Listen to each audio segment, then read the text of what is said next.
তারা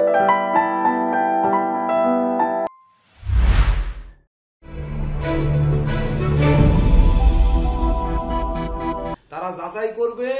আমাকে এও বলেছে, আমি তো সকালে বলেছি যে যারা পরীক্ষায় অংশগ্রহণ করবেন, বিশেষ করে Indian college of astrology and অ্যাস্ট্রোনমিতে, তারা বলছেন যে আমার কাছ থেকে শিক্ষা নিয়েছে কিনা তার প্রুফ কি আমি দিতে পারবো? আমি বলছি পারবো। তাহলে কিভাবে পারবো? ভিডিও দেখে আপনারা মিলিয়ে নেবেন। উপরন্তু প্রত্যেক শিক্ষার্থীর কাছে কি ভিডিও আছে? আছে। আপনারা এই সমাপ্তি 60 নম্বর ক্লাস সবাই শেয়ার করেছেন না? সবার প্রোফাইলে আছে না? আজকের এই যে দুটি ক্লাসের যে কোনো একটি শেয়ার করে রেখেন। তাহলে আমার তো এখানে এমন কাউকে এনে বসাচ্ছি না যে, বা আপনারা দেখবেন পরীক্ষার সময় যে আমি কাউকে সাজিয়ে এনে নতুন কাউকে এনে এখানে পরীক্ষা দেওয়াচ্ছি, এমন কোন লোক আসবে না, সম্ভাবনা নেই। বুঝতে পেরেছেন? এইবার পরেরটায় যাই, এটা আপনারা একটু অনুধাবন করেন। জোটক বিচারের নিয়মাবলী কি? সংক্ষেপে বর্ণনা করুন। জোটক বিচারের কি কি নিয়মাবলী আমরা জানি?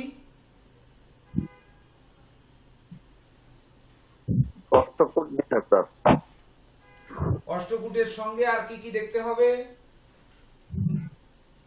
জাতক জাতিকার লগ্ন, বৃহস্পতি, শুক্র, মঙ্গল। তাহলে আমরা অষ্টকূট বিচার করব। তাহলে জোটক বিচারের যদি হয় নিয়মাবলী কি, সংক্ষেপে বর্ণনা করুন। তাহলে সেক্ষেত্রে আমরা উত্তরপত্রে কি লিখব? অষ্টকূট বিচার এবং বৃহস্পতি, শুক্র, মঙ্গলের লগ্নে বিচার করতে হবে স্যার। সহজভাবে আমরা দুটি ছক ওখানে করে দিব। দুটি জন্ম তারিখ নিয়ে দুটি ছককে করে দেব সহজভাবে, দ্রুত। যে দুটি কল্পিত জন্ম তারিখ, আপনাদের যা মন চায় তাই দুটি তারিখ নিয়ে বসাবেন। একটি পাত্র লিখবেন, একটি পাত্রী লিখবেন। ওর কলম সব গেছে।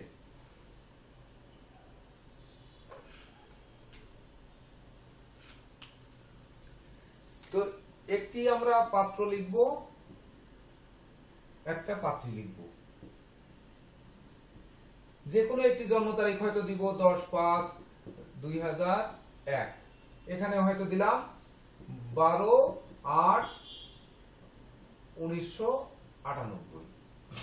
হয়তো জন্ম সময় দিয়ে দিলাম ওই পরীক্ষার সময় 8:00 AM। এখানে হয়তো দিলাম 10:00 AM।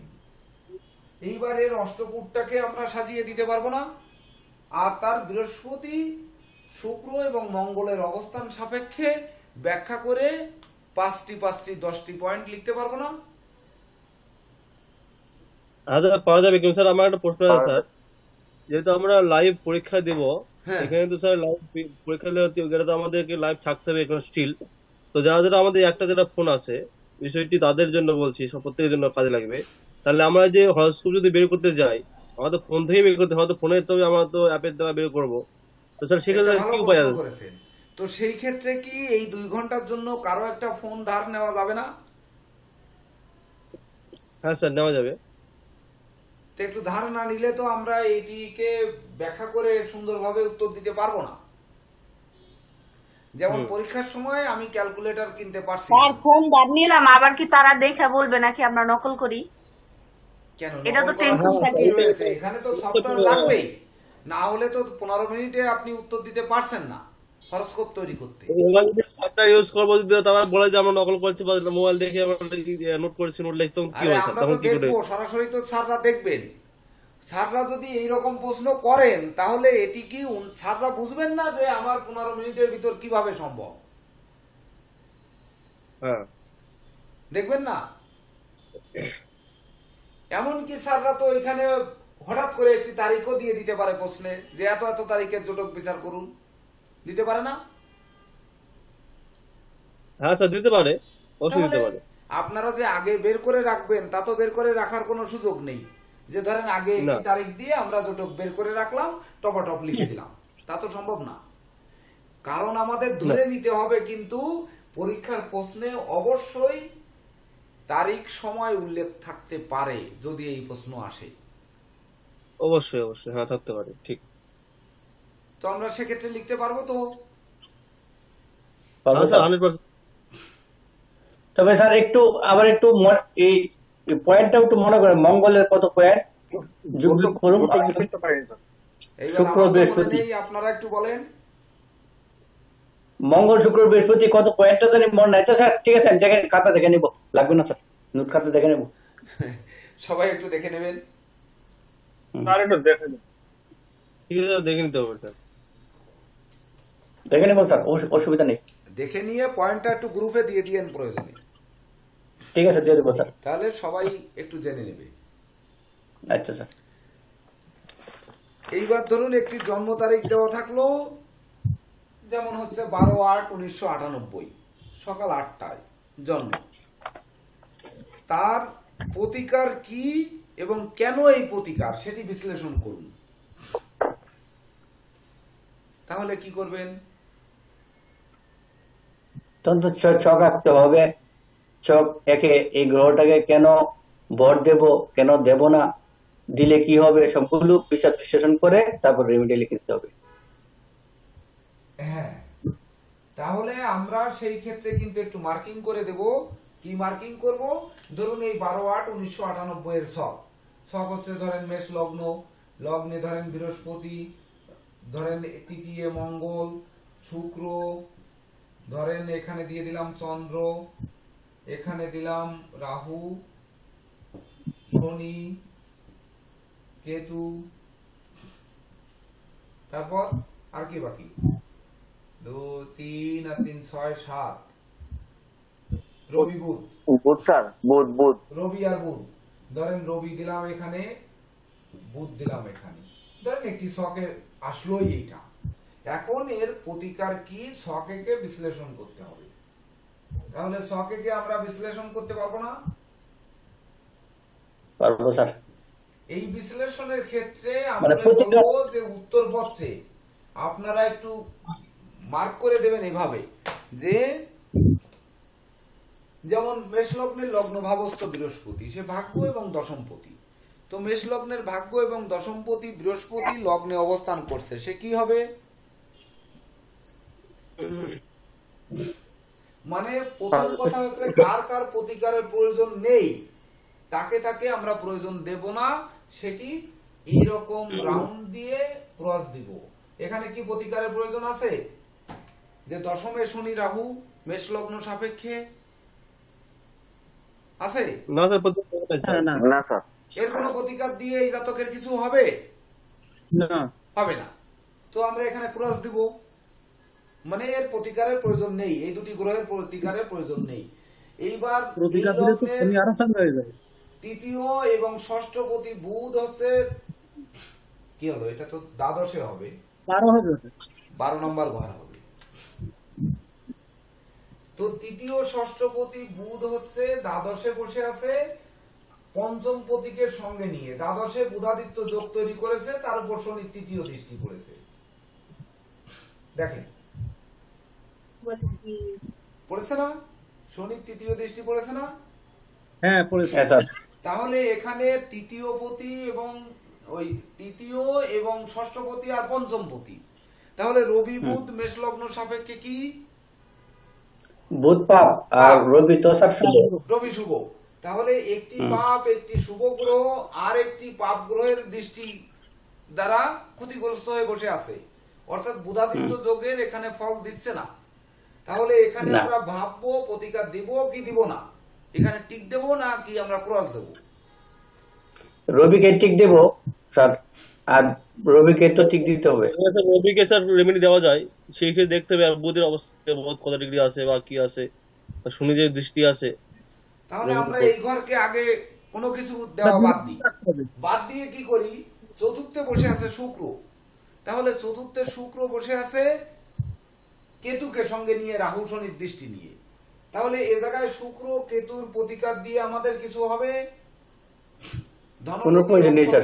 চতুর্থে শুক্রের প্রতিকার, কেতুর প্রতিকার প্রয়োজন নেই স্যার এখানে। তাহলে আমরা এইখানে কি একটা ক্রস মেরে দিতে পারি না? হুম। পারি? হ্যাঁ স্যার।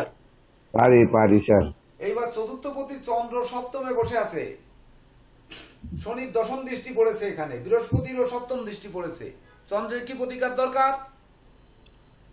চন্দ্রের স্যার বৃহস্পতির দৃষ্টি আছে, আর চন্দ্রের তো পীড়িত, চন্দ্রের প্রতি টিক দিতে পারেন স্যার, টিক দিতে হবে। তার উপরে শনির একটা দশম টিকা দৃষ্টিও দেবো কিন্তু স্যার। পড়েছে। স্যার চন্দ্রের প্রতিকার দেওয়া যেতে পারে স্যার। শনি, দিতে হবে স্যার, হ্যাঁ দিতে হবে চন্দ্রের প্রতি। দেন, তাহলে আপনার ঠিক দেন, এভাবে ঠিক দেন। হুম। এইবার বৃহস্পতির প্রতিকার দেওয়া যাবে কি যাবে না? লগ্নে বসা, প্রয়োজন নেই স্যার। ভাগ্য এবং ব্যয়পতি। স্যার প্রয়োজন নেই স্যার। দরকার নেই স্যার। সে দেওয়াটা- পঞ্চমে দৃষ্টি দিয়েছে, সপ্তমে দৃষ্টি দিয়েছে, ভাগ্যভাবে তার নিজ গৃহে দৃষ্টি দিয়েছে, দরকার আছে? না স্যার। নাই। দরকার নেই। এবার মঙ্গল মিথুনে আছে, লগ্নপতি এবং অষ্টমপতি, তাকে কি করবেন? স্যার তাকে দেওয়া দরকার নাই স্যার। তাহলে এটা ক্রস দিয়ে দেন। আচ্ছা ক্রস স্যার দেওয়া যাবে না। এইবার তাহলে প্রতিকার কি দেবেন? বৃহস্পতির আমার প্রয়োজন নেই, এটাকেও ক্রস দিয়ে দিলাম। তাহলে শুধুমাত্র রবির প্রতিকার দেব, বুধকেও ক্রস দেব। তাহলে রবি আর চন্দ্রের প্রতিকার দেব। চন্দ্রের প্রতিকার এভাবে দিয়ে আমরা নিচে লিখে দেব যে দশমে রাহু শনি থাকার কারণে প্রতিকার নেই, প্রয়োজন নেই। তারপরে হচ্ছে দ্বাদশে পাপ গ্রহ তৃতীয় ষষ্ঠপতি থাকার কারণে, ব্যয় ঘরে শনি দৃষ্ট থাকার কারণে বুধের প্রতিকার দেওয়া হলো না। লগ্নে বৃহস্পতি ভাগ্য এবং দ্বাদশপতি লগ্নে থাকার কারণে ওই মেষ লগ্ন সাপেক্ষে বৃহস্পতি শুভকারক, তাই বৃহস্পতির প্রতিকারের প্রয়োজন নেই। আর দিলেও দেওয়া যায়, দিলে লোকটা আরো স্যার, বেশি হয়তো প্রতিষ্ঠা স্যার পাবে। যদি এখানে তো বৃহস্পতি স্যার খুব অনেক, স্যার বৃহস্পতি যদি এখানে হয়তো কম ডিগ্রি থাকে এবং খুব বেশি ডিগ্রি থাকে, তার যদি 30 ডিগ্রি বা 29 ডিগ্রি থাকে, তখন সেক্ষেত্রে স্যার বৃহস্পতি স্যার দেওয়া যেতে পারে স্যার। হ্যাঁ, বলা এখানে যেতে লিখতে পারে পারে যে বৃহস্পতির প্রতিকার দেওয়া যায়, কিন্তু লোকটির অপব্যয় করাবো না বিধায় আমরা দিলাম না। ধরেন এরকম একটা কথা লিখে দিলাম। হ্যাঁ স্যার। মঙ্গলের প্রতিকার, মঙ্গল হচ্ছে লগ্ন এবং অষ্টমপতি। তো মেষ লগ্ন সাপেক্ষে লগ্ন এবং অষ্টমপতিকে কিছু না বলা হলেও অষ্টমপতির তো দোষ হয়েছে। আর মিথুনে মঙ্গল ট্যালেন্টেড শুধু নয়, মাল্টি ট্যালেন্টেড মানুষ। তো Multi-talented করে সেহেতু স্যার, এই হ্যাঁ। মিথুনে মঙ্গল, তার প্রতিকার দিব না। দিলে মঙ্গলের চতুর্থ দৃষ্টি সে পড়বে ষষ্ঠে, এটা খারাপ করবে। তার সপ্তম দৃষ্টি ভাগ্যভাবে, এটি খারাপ করবে। অষ্টম দৃষ্টি তার মঙ্গলের তুঙ্গ গৃহে, সেখানে স্বক্ষেত্রে শনি এবং রাহু বসে আছে, ওই দৃষ্টি দিয়ে তাদেরও ক্ষতি সাধন করার চেষ্টা করবে। তাই আমরা মঙ্গলের প্রতিকার দেব না। আর শুক্রের প্রতিকার কেন দেব না? কারণ বন্ধুভাবে শুক্র চন্দ্রের গৃহে বসে আছে, সে তার শত্রু গৃহে বসে আছে। একে শক্তিশালী করলে চন্দ্র দুর্বল হবে এবং চন্দ্র শুক্র ক্ষেত্র বিনিময় হয়েছে। এখানে আমরা শুক্রের প্রতিকার দিলে তার উপকার অপেক্ষা অপকার বেশি হতে পারে, শান্তির জায়গায় অশান্তি সৃষ্টি হতে পারে, সুবন্ধুর জায়গায় কুবন্ধু আসতে পারে, যেহেতু বিশ্লেষণ করতে বলেছে। তো এই ধরনের বিশ্লেষণ করে আমরা লিখলাম যে এর প্রতিকারের প্রয়োজন নেই। তো আর আমরা এই জন্য দুটি গ্রহের প্রতিকার দিলাম। এভাবে দিতে পারবো না? পারবো স্যার। সবাই পারবো তো? পারবো। এইবার যদি বলা হয় কোন রত্ন কোন গ্রহের ফল দেয়, সংক্ষেপে বর্ণনা করুন, এটা কি পারবো আমরা? হ্যাঁ স্যার পাওয়া স্যার যাবে। এটা কি উপরত্ন কি, উপরত্ন কি অ্যাকসেপ্ট করতে হবে? উপরত্ন উল্লেখ করতে হবে না শুধু রত্ন বললেই হবে? করুন, 9টি মহারত্ন, 9টি গ্রহের, 9টি মহারত্নের কোন রত্ন কোন গ্রহের ফল দেয়, সংক্ষেপে বর্ণনা করুন। তো মহারত্ন, তোমার 9টি মহারত্ন আছে, 9টি মহারত্নের কোন চলবে? এটা পারবো না আমরা করতে? আচ্ছা, এটা তো দরকার নেই। আচ্ছা ঠিক আছে। এইবার গ্রহণ যোগ না দোষ, গ্রহণ দোষ বা যোগে ভাগ্য কেমন হয়, এমন যদি একটি প্রশ্ন আসে তাহলে কি করব?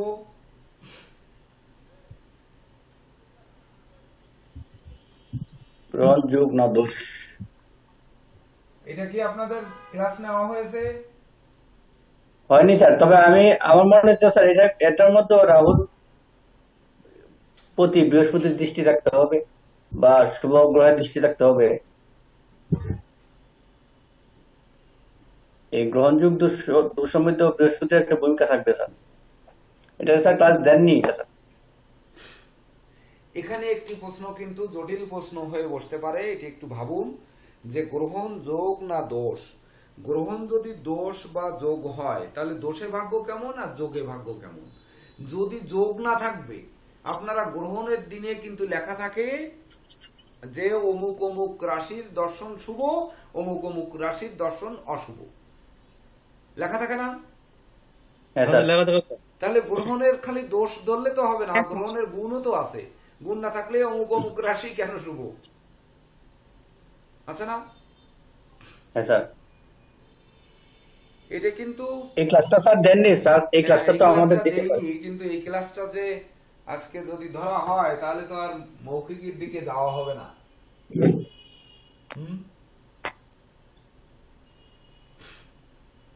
স্যার আমার মনে হয় স্যার কালকে ক্লাস দিতে হবে স্যার আপনাকে। কালকে সকালে একটা ক্লাস রেখে দেন স্যার, সকালের জন্য। আচ্ছা এই তাহলে ভালো হয় প্রশ্নটা আমাদের। থাকুক, বিকালে স্যার, বিকালে নেন স্যার, সকালে বিকেলে এই সকালে একটা ক্লাসটা ক্লাস। এই এই প্রশ্নটা আগে ক্লাসটা থাকতে খুব দাও। একটা গুরুত্বপূর্ণ। আমরা এই প্রশ্নটা একটু থাকুক, আপনারা এই পর্যন্ত একটু বিশ্লেষণ করতে থাকুন, 3 মিনিটের বিরতি দেই, দেওয়ার পরে তারপরে আমরা একটু মৌখিকের আলোচনা করি, করার পরে বা এই বেদিক অ্যাস্ট্রোলজিতে আর কি কি ধরনের প্রশ্ন থাকতে পারে আমরা সেইগুলো আলোচনা করে যদি সময় পাই, শেষে 20 মিনিট যদি সময় পাই তাহলে এইটা ছেড়ে দিব। তাহলে কেমন হয়? স্যার গুরুচণ্ডালীর উপরে তো একটা প্রশ্ন আসতে পারে, গুরুচণ্ডালীর উপরে। হ্যাঁ হ্যাঁ, তাহলে গুরুচণ্ডাল দোষ না যোগ এমনও উত্তর আসতে পারে বা প্রশ্ন আসতে পারে।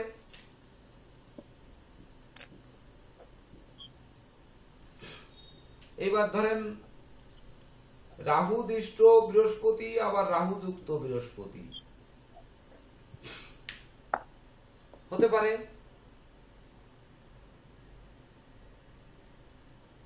তখন কিন্তু যে এই চন্দ্রযুক্ত থাকলে যে জীবযোগ তৈরি করে গুরুচণ্ডাল দোষকে খণ্ডায়, এই নীতি থেকে কিন্তু আমাদের বেরিয়ে আসতে হবে।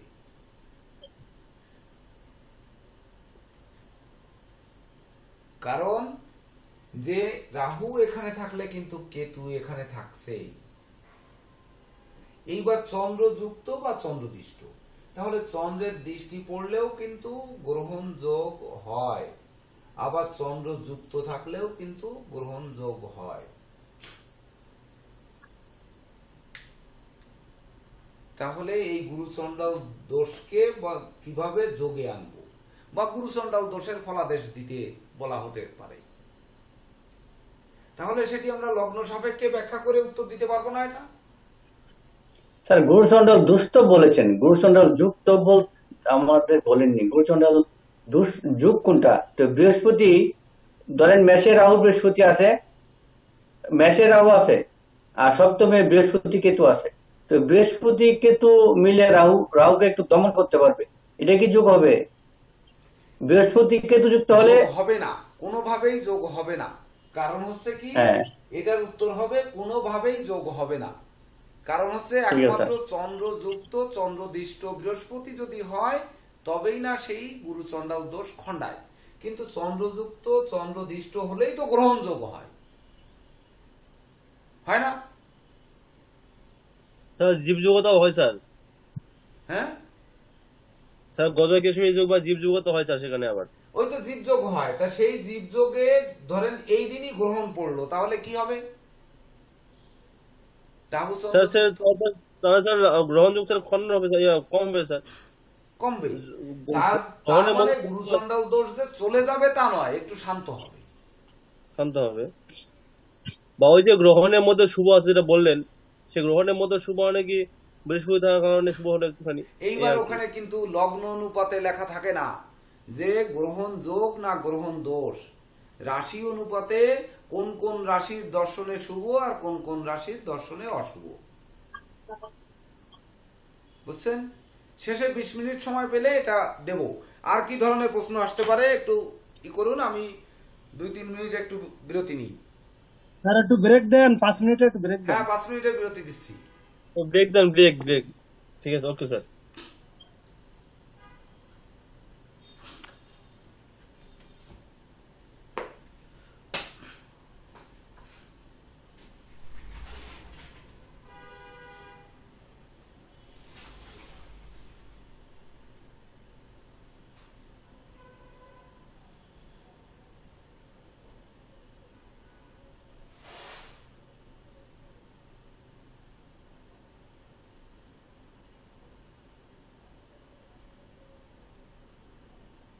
লেমন কত?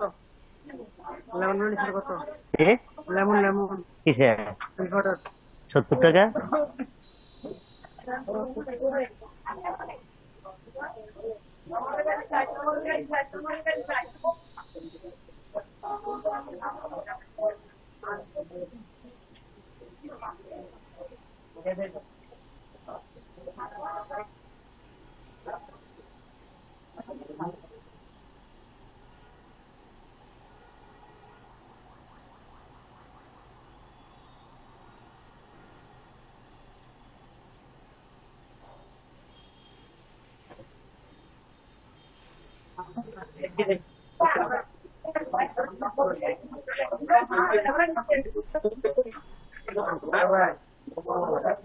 দশটাকু কি লাগবে? ভালো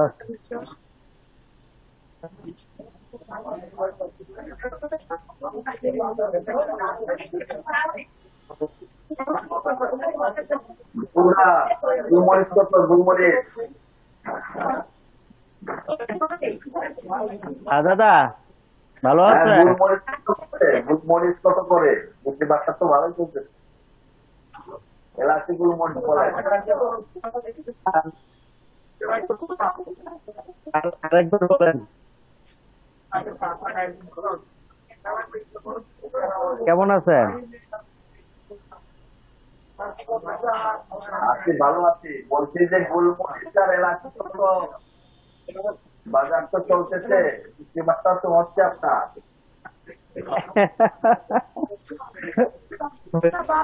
দাদা অন্যান্য বছরের ন্যায় এই বছর তেমন একটা সুবিধা না, ওই আমাদের রাস্তার কাজ শুরু হয়েছে আর কি সামনে বাজারে, বুঝছেননি? তো যার জন্য লোকজন দাঁড়ানো একটু সমস্যা হয়ে গেছে, বেচা কিনা কাস্টমার আসা এই আর কি। তো আজকে মোটামুটি ভগবান দিলে আপনাদের আশীর্বাদে এই আর কি। আর আমি তো গত মানে সকালে ক্লাসে অ্যাটেন্ড করতে পারিনি, তো এখন কাজে অ্যাটেন্ড করবো, তাও তো অ্যাটেন্ড না করার মতন জাস্ট টুকটাক করে আছে আর কি।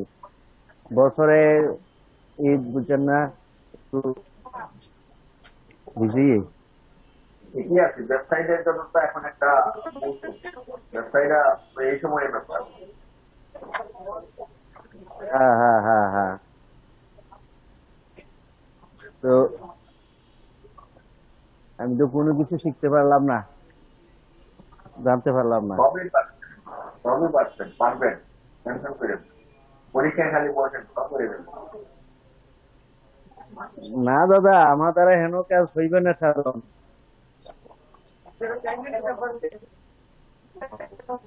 হবে হবে, আমি অন্য রকমের ভক্ত, আমি বুঝতে পারছি আপনার লাইনে কথা।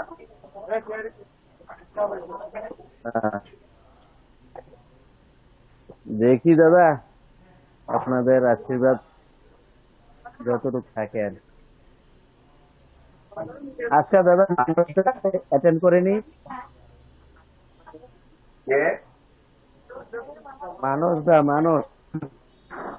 মানুষটা তো দরজা বন্ধ করে রাখছে, দেখি না দেখি।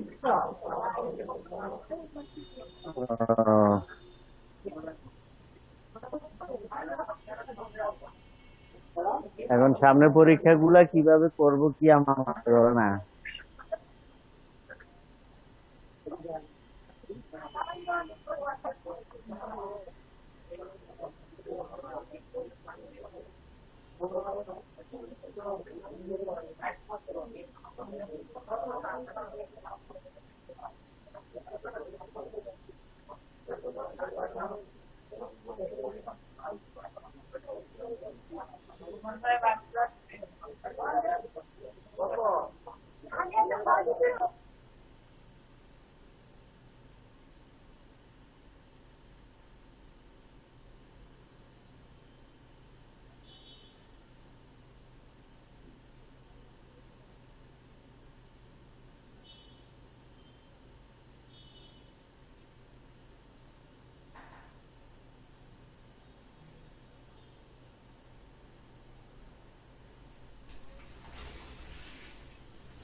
বিরতির ভিতর কি কথা বলবো?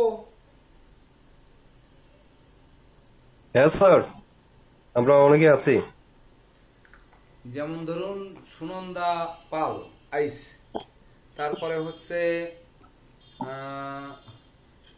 সুরভি বিশ্বাস দেব, তারপরে নীরজ কান্তি রয়, তারপর হচ্ছে আর কেউ নয়, এই তিনজন ধরেন সুবল মালাকার যোগদান করেছিলেন, কিন্তু এখন তো দেখতেছি না।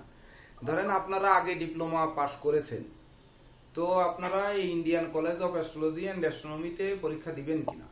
যদি দেন বা যারা দেবেন আপনারা সেই পরীক্ষায় অংশগ্রহণ করবেন কিনা?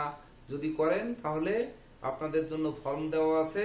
ওই ফর্ম 3টি ফর্ম কিন্তু Indian college of astrology and অ্যাস্ট্রোনমির জন্য দেওয়া আছে, এবং আপনারা যেদিন টাকা পে করবেন 3000 রুপি ইন্ডিয়ান বাটা কত করে আছে সেটা জেনে সেই টাকাটা আপনারা দিবেন।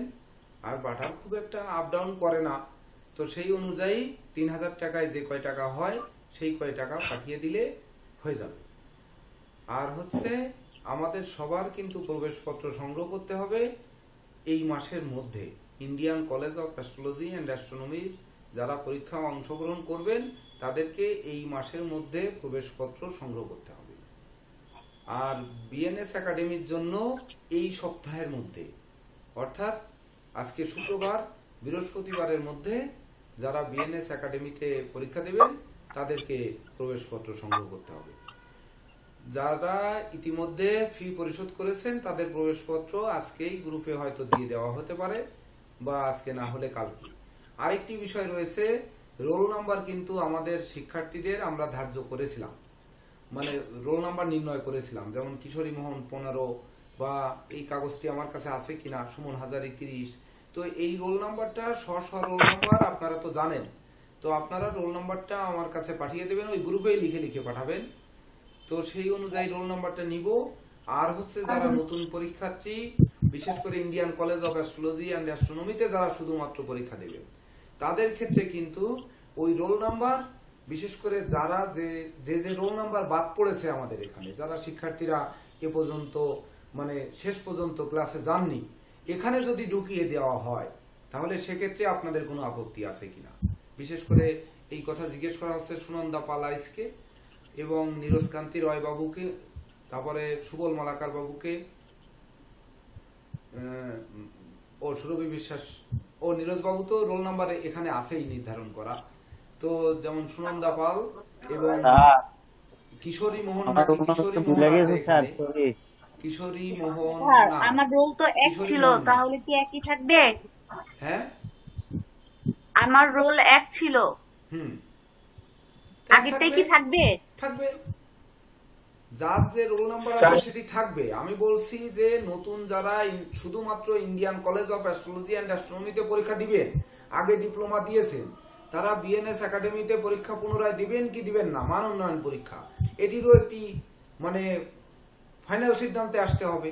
এইবার সিদ্ধান্তে আসার পরে রোল নাম্বারের ক্ষেত্রে আমরা ইন্ডিয়ানের ক্ষেত্রে আমাদের তো রোল নাম্বার করাই আছে।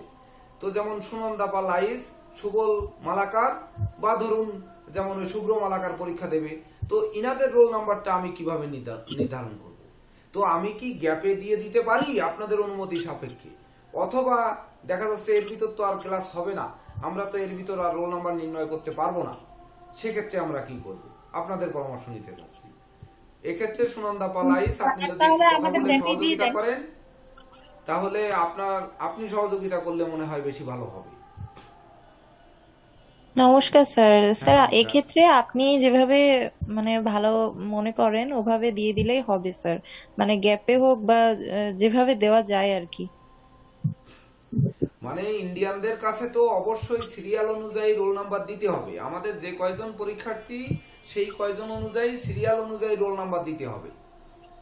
তো সেই অনুযায়ী আমরা গ্যাপটাকে যদি পূরণ করি তাহলে আপনাদের কারো কোনো আপত্তি আছে কিনা? আপত্তি নেই স্যার, আপত্তি নেই, আমাদের কোনো সমস্যা নেই। আচ্ছা আচ্ছা, গ্যাপে দিতে যাবে না স্যার। আমার রোল নাম্বারটা তো কত জানি ছিল, এটা তো আর জানাও নেই কত। যাই হোক, আমাদের দেখি সুজন হয়তো বের করতে পারে। কালকে কোথাও খুঁজবে। গ্রুপে আছে, গ্রুপে দেখিনি। স্যার আমার মনে হয় রুল তো আমাদের আগে একটা দিছিলেন, ঠিক আছে, তখন ক্লাস শুরু হয়েছিল। এখন আপনার সুবিধার্থে স্যার আপনি যদি আবার রিঅ্যারেঞ্জ করেন তাতে তো সমস্যা নেই, তাতে তো সমস্যা হওয়ার কথা না। যারা পুরাতন, যারা আমরা যারা পুরাতন, আমাদেরকে পিছনের দিকে রেখে দেন, আর সামনে যারা আছে, নতুন যারা আছে, সবাইকে এক থেকে সিরিয়াল দিয়ে একটা স্টেজে শেষ করে দেন, তারপর পুরাতনদের সিরিয়াল ওইখান থেকে দিয়ে দেন। না, এটা তো আমরা করতে পারেন। তো একটি লটারি সিস্টেম করে রোল নাম্বার করেছিলাম, সেই সুযোগ তো এখন নেই। আর আরেকটি দিক করতে পারি, দেখুন, যে নিরপেক্ষভাবে করতে পারি, সিরিয়ালে যে যে আগে টাকা দিচ্ছেন তাকে তাকে আগে আগে রোল নাম্বার ফেলে দিয়ে সিরিয়াল ফেলে দেবো কিনা। এটা অবশ্য একটু কেমন হয়ে যায়। কি হবে? তাহলে 1 নম্বর পাবে হচ্ছে বাবুল কুমার দেবনাথ, 2 নম্বর পাবে হচ্ছে সুমন হাজারি, 3 নম্বর পাবে রাজিয়া সুলতানা, তারপরে পরপর যার মেসেজ আসবে সে সেই অনুযায়ী রোল নাম্বার পাবে। স্যার আমার একটা কথা, স্যার আমাদের ইন্ডিয়ান যারা আছি, যারা বিএনএস পরীক্ষা দেবো, তাদের স্যার কি করে টাকা আমরা এই সপ্তাহে পে করবো স্যার? সেক্ষেত্রে আপনাদের কোথায় পে করতে হবে এটা বলে দেবো। Okay sir, thank you. আপনারা ইন্ডিয়ান যারা আছেন তাদেরকে গুগল পে বা ফোন পে নাম্বার দিয়ে দিব, ওখানে দিবেন। Okay sir. স্যার এটা কি স্যার বাংলাদেশের যে 2,500 টাকা স্যার, সেটা কি সেই হিসাবে দেবো নাকি স্যার? বাংলাদেশে 2,500 টাকা ইন্ডিয়ান রুপিতে কত হয় সেই কয় টাকা দেবেন। Okay sir, thank you sir. Sir roll নাম্বারটা আপনি নতুন করে না হলে একটা লিখে নিন আপনার ইয়াতে। এটা তো রোল নাম্বার এখন তো আমি জানতেছি না যে কতজন পরীক্ষা দিবেন। এই ক্ষেত্রে আপনাদের বলছিলাম যে হোয়াটসঅ্যাপ গ্রুপে আপনারা লিখুন যে আমরা কে কে পরীক্ষা দিব, সবাই যেন নক করে, কিন্তু কেউ তো করছে না। আমরা কি করে বুঝবো যে কতজন পরীক্ষার্থী হবে? যারা যারা স্যার এই ইতিমধ্যে একটা টাইম দিয়ে দেন, 3-4 দিনের মধ্যে যারা যারা সব পে করবে বা এই কাগজপত্র জমা দেবে, কারণ বৃহস্পতিবার দিন আমাদের এডমিট, তাইলে আমরা বুধের সমস্ত টাকা গ্রহের কারকতা নিয়ে তো স্যার প্রশ্ন আসতে পারে। হ্যাঁ, কারো কথা তো আমরা জানি, এটা তো সহজ।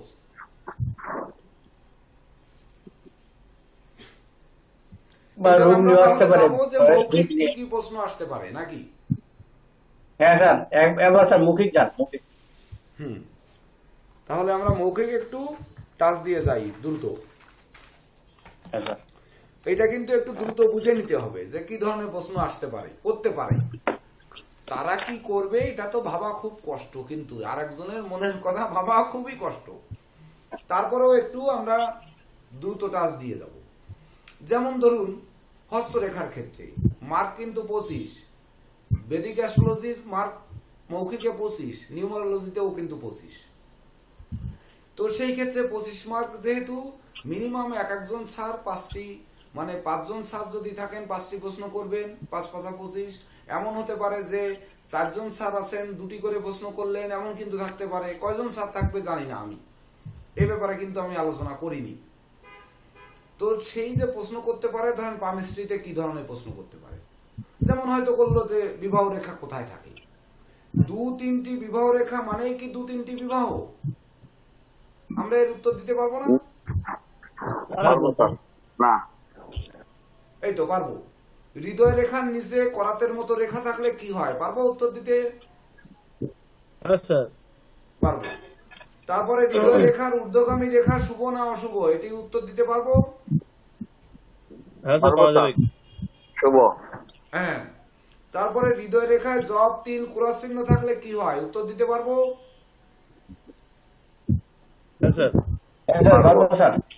হৃদয় রেখা ভাঙা, কাটা থাকলে কি হয়, উত্তর দিতে পারবো?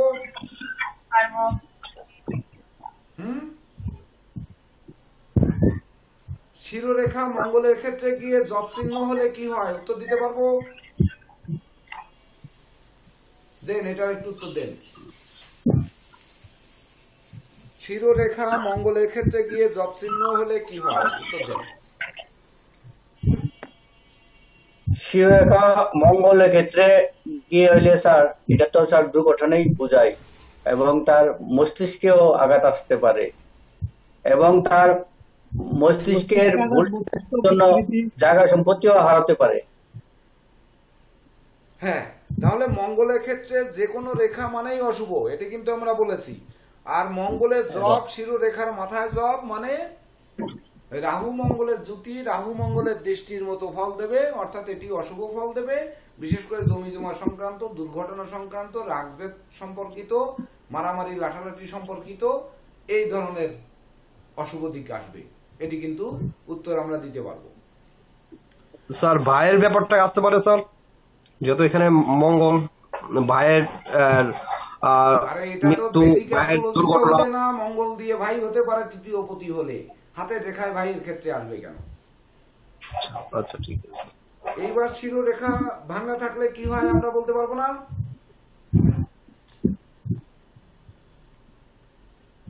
আমাদের উত্তর দেওয়ার সময় কিন্তু দুটি তিনটি উত্তর দিতে হবে। শিরোরেখা ভাঙা মানে মস্তিষ্কে আঘাত লাগতে পারে, মস্তিষ্ক বিকৃত হতে পারে, মস্তিষ্কের কোনো ওই বয়সে এরকম বিভিন্ন দিক দিয়ে আমরা বলবো।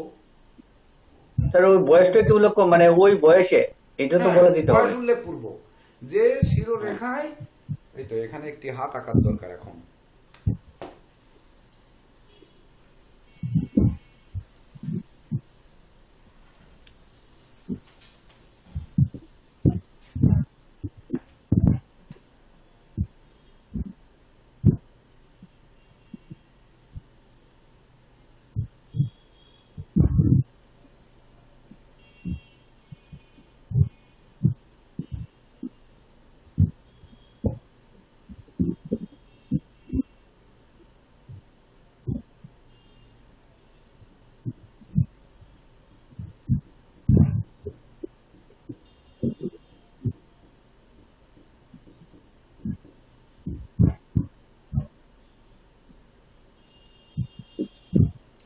শিরোরেখা যদি এখানে ভগ্ন থাকে তাহলে আমরা বলবো যে 25 বছর পার হয়ে যাচ্ছে। এই দেখেন কেন পার হয়ে যাচ্ছে, এই যে পার হয়ে গিয়ে ভগ্ন আছে, অর্থাৎ এই সময় গিয়ে সে কোনো আঘাত খেতে পারে।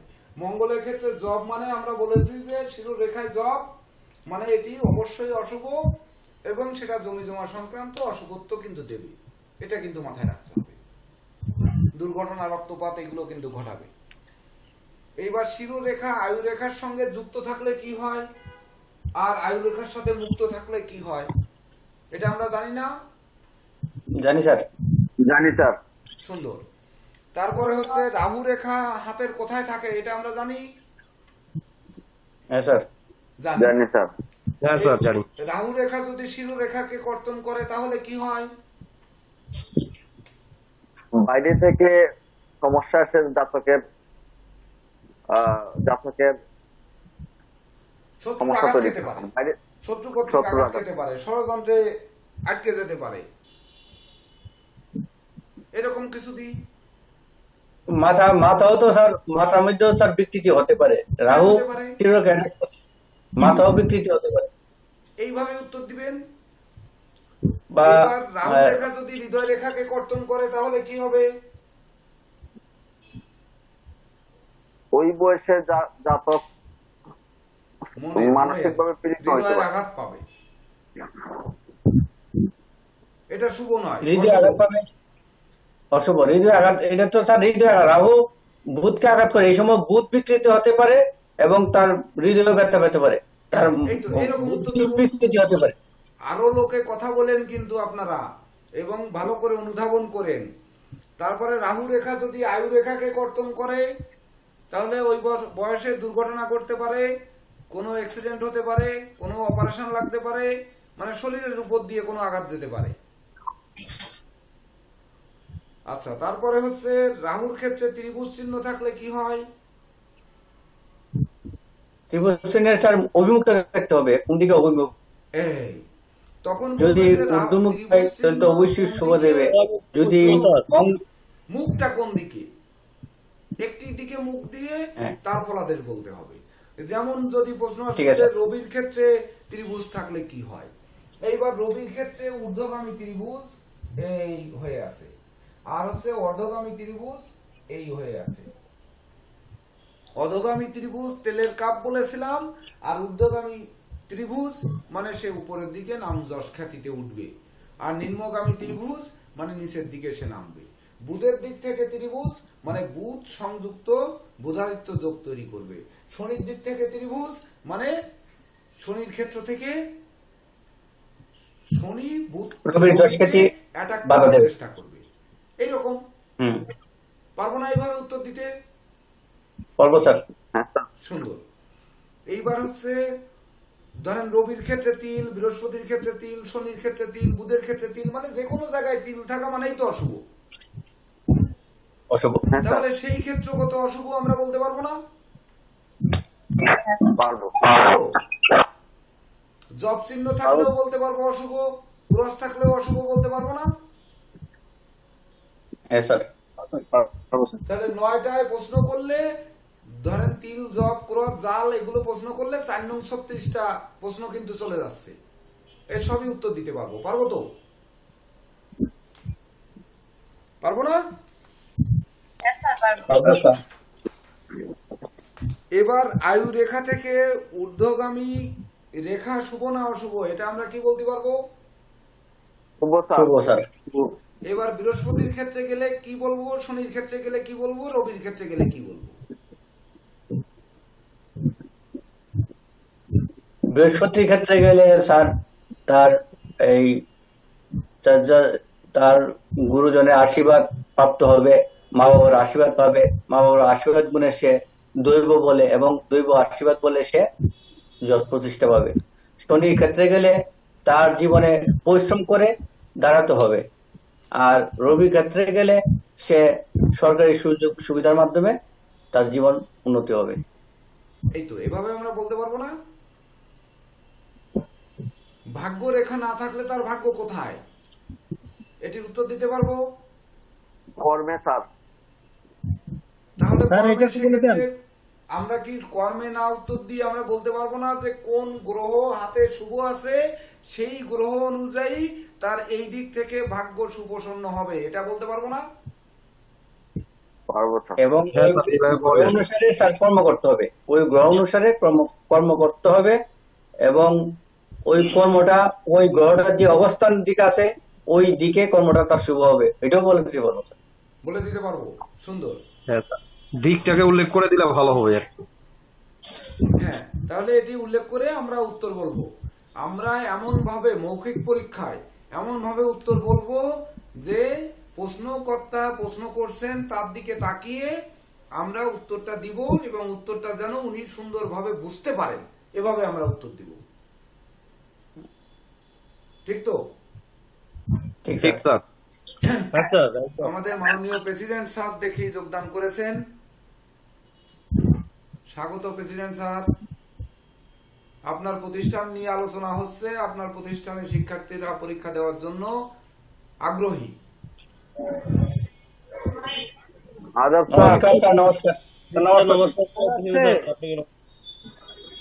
হ্যাঁ শোনা যাচ্ছে এবং ভালো দেখা যাচ্ছে। আপনি কি গাড়িতে বসে আছেন নাকি? আসসালামু আলাইকুম স্যার। আসসালামু আলাইকুম ওয়া রাহমাতুল্লাহ স্যার। হ্যাঁ সবাইকে আপনাকে শুভ সন্ধ্যা স্যার সকলের পক্ষ থেকে। আমি রাস্তায় আছি, রাস্তায় থেকে যখন আমার মহাসচিব ডক্টর প্রিন্সিপাল উনি আপনাদের জন্য যে পরিশ্রম করতেছে, আপনারা যদি সেই পরিশ্রমগুলি গ্রহণ না করতে পারেন, আমি তো মনে প্রাণে গ্রহণ করছি এবং আমি আপনাদের সাথে আছি, যে থেকে আপনারা যদি এটা গ্রহণ করতে পারেন তাহলে সবচেয়ে খুশি হব আমি বেশি।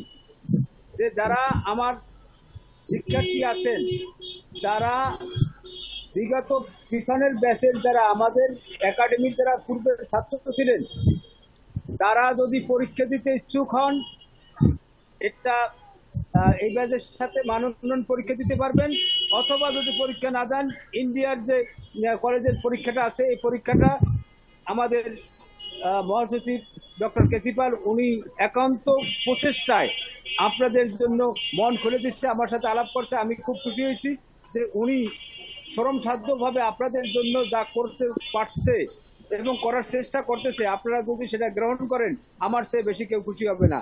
আপনারা যারা যারা যোগদান করবেন তারা ফর্ম ফিল আপ করে শীঘ্র জানান, আর আমি ব্যক্তিগতভাবে সবার সাথে যোগাযোগ করার চেষ্টা করব এখন আমাদের মহাসচিব ওনার যে পরিশ্রমগুলি আছে সেই পরিশ্রমগুলিতে আপনারা শ্রদ্ধা জানাইয়া আমার বিশ্বাস যে আপনারা সবাই আমাদের একাডেমি পরীক্ষা হোক বা যদি কেউ না দিতে চান শুধু ইন্ডিয়া কলেজ অফ অ্যাস্ট্রোলজির যে পরীক্ষাটা আছে এটা অংশগ্রহণ করে আপনারা পরীক্ষার ফি দিয়ে ফর্ম ফিল আপ করে আপনারা পরীক্ষায় অংশগ্রহণ করুন, তাহলে আমি খুশি হব।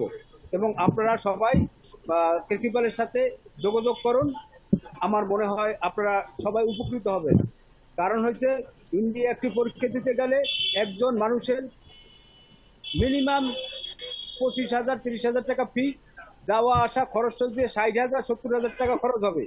সেখানে যদি মাত্র 3,000 রুপি অর্থাৎ বাংলাদেশি টাকার 4,000 সামথিং এই টাকা দিয়ে আপনারা যদি অংশগ্রহণ করেন, আমার মনে হয় এর চেয়ে ভালো কিছু আর হতে পারে না।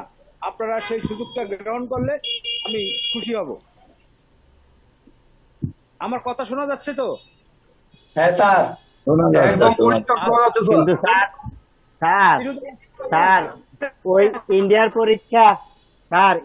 পরীক্ষার ফি তুলনায় আপনার পরীক্ষাটা স্যার ফিসটা স্যার বেশি নিয়ে যাচ্ছেন।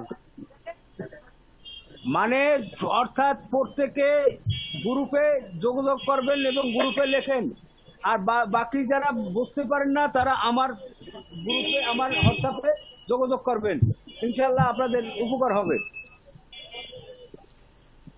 স্যার একটি কথা কিন্তু এখানে ওকে আসছে স্যার, যে নমস্কার। ইন্ডিয়ান পরীক্ষার থেকে বিএনএস একাডেমি পরীক্ষার ফি বাড়িয়ে ফেলেছে, এক্ষেত্রে আপনার কিছু করণীয় আছে কিনা?